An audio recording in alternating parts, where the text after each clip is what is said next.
Greetings and welcome to the Solid Signal Podcast.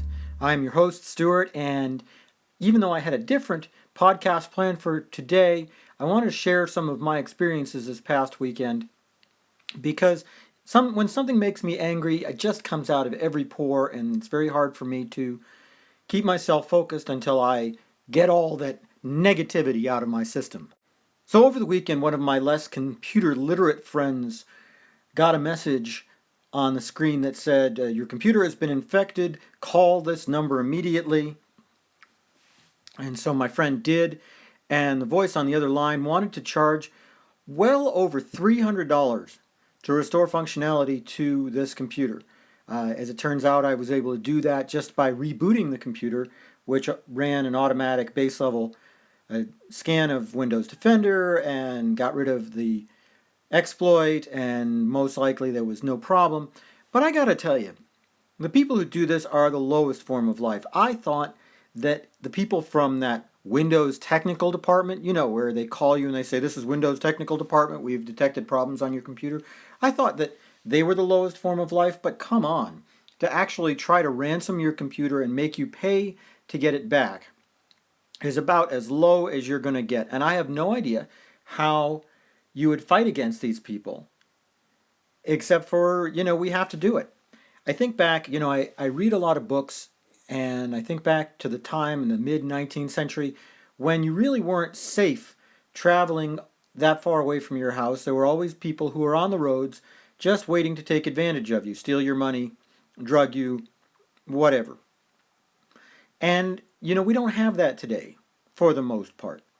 Why? Because, people wanted strong police forces that would deal with this kind of thing, strong penalties, and it was a seemingly insurmountable task, but somehow we managed to do it.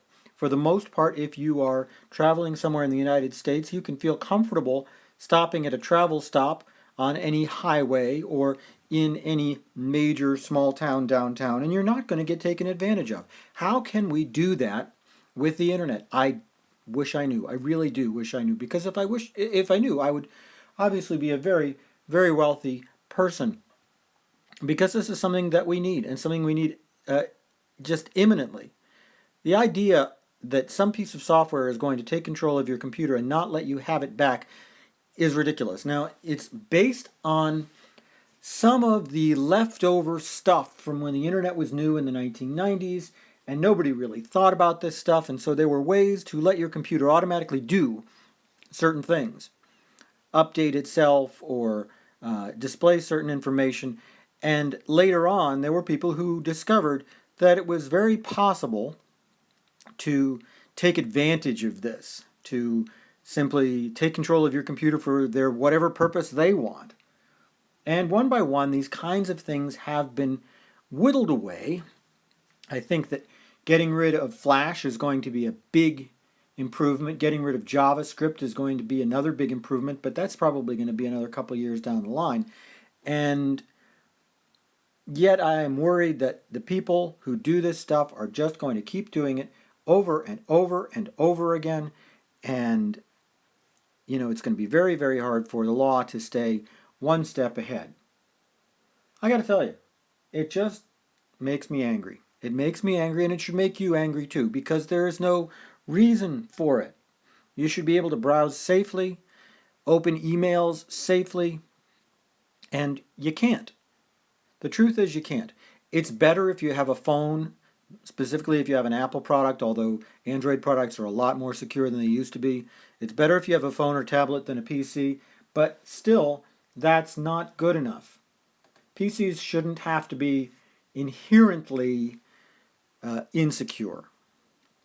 There shouldn't be anything about the actual PC experience that should make you that worried about using it. Look, friends, this kind of thing has to stop, and if any of you have an idea on how to stop it, well, you should start talking about it, because you will make a lot of money. All right, rant over. That's it for me for this week. Have a great one, and I'll see you next week on the Solid Signal Podcast.